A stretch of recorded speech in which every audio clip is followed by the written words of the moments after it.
Well, here's another chapter in the welfare versus work debate, and it's one that's making some farmers furious. They have plenty of jobs to offer locals, paying at least $1,000 a week. But the locals prefer the dole instead, so the jobs and the pay packets are going to foreigners. Linda Kincaid has more. There's just one word for it: lazy. They said that they are only allowed to work 20 hours maximum a week because it will start affecting their dole payment. Well, no one's willing to put anyone on at the moment. Actually, there's plenty of work, but if farmers waited for locals to pick their fruit, it would be left to rot.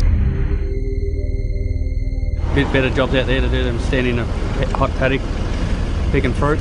These people that we're employing from these islands, they don't mind what they do. They appreciate a day's work. Meet Australia's newest workforce.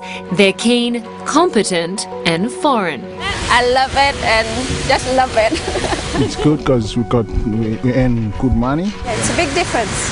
We earn a lot more here than what we earn back in Vanuatu. Yeah, I'm very grateful.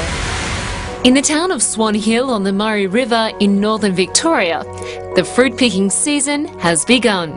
Welfare figures say there are 632 unemployed people in the town. So where are they? We have got plenty of work for people if they want it, but they just don't want it. Our government gives it to them too easy. The Murray farm is run by the Tripodi family, Tony, Gay and their children Vinny and Jade. Without the imported Pacific Island workforce, it would be lean pickings here. Look what you got in your bags. That is beautiful. The labour shortage so bad, Gay has been a driving force behind a federal government program to fly workers in on a 6-month visa. We've got 32 staff from Vanuatu, we've got 8 from Indonesia, we've got 6 from India.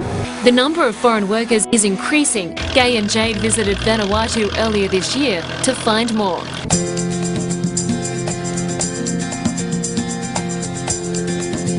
Back home, Andrea is an accountant on a good wage by local standards, but it's nothing compared to what she can earn here. Some of us get about $2 to $3 in an hour, whereas it's a much bigger difference. Here we signed the contract for $19.39. So you're going to try and bring more people out from your village to help and work here? Excuse me, Linda. Let's talk and more work, you know. This man's come out here to work. Chief Nelson is enjoying the work. So often you get a chief from Vanuatu to help you pick fruit? On an average they can earn between $700 and $1,000 a week. Some of them earn up to $1,400 a week. You'd think locals would jump at the chance. They will come out and then they stay an hour or two and they say they can't hack it. Just a few kilometres from the farm is the Centrelink office. The attitude of the foreign workers is a stark contrast to those here. What would you say if I said you could earn $1,000 a week? So give it to me. What do I have to do? Pick fruit. Okay. For a father of 3, Sean Whittaker is certainly not jumping at the chance to earn a living. Would you want that sort of work? You'd be out in the... Not really, I've been fruit picking in and out after I left school. During the next 3 months, more than 3 million kilograms of fruit and vegetables will be picked, packed and sent to supermarkets around the country. An impossible task without these foreigners doing a job that most unemployed Australians refuse to do. Being able to access our staff from overseas is securing food, you know, for the future for Australia and also for our overseas markets. It's not easy work, it's labour intensive, the conditions hot and humid. Today it's 33 degrees.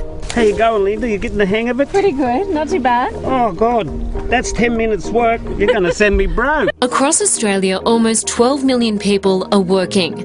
More than 520,000 people claim unemployment benefits. The cost to the taxpayer is around $6 billion a year. This is the ad that we've put in the paper, and out of 40 phone calls, and we've written all them down, there is only 6 Australians that have applied for that position out of 40. All 6 are more interested in protecting their welfare rather than working full-time. They said that they are only allowed to work 20 hours maximum a week because they're only allowed to earn $190 a week because it will start affecting their dole payment.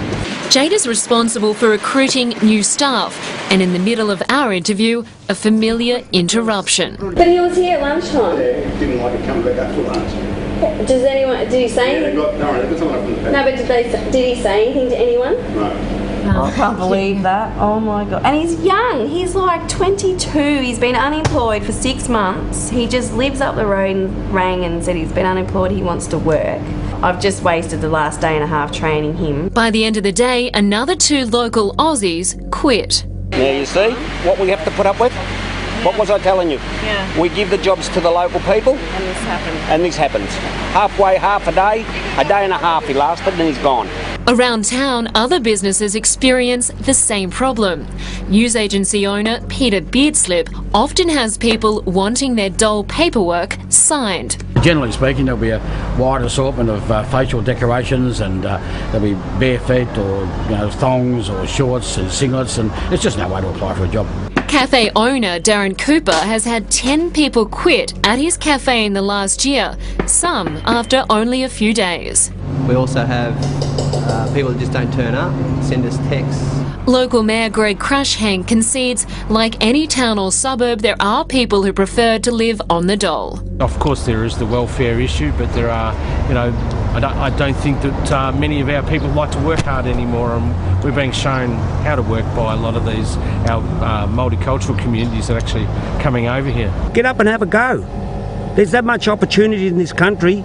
Without any change, it will be foreigners who will be left to heed the call for work. We will always give preference to an Australian worker, but when we can't fill the position, we will look to place people from Vanuatu or Papua New Guinea in the future at Marrawee Farms.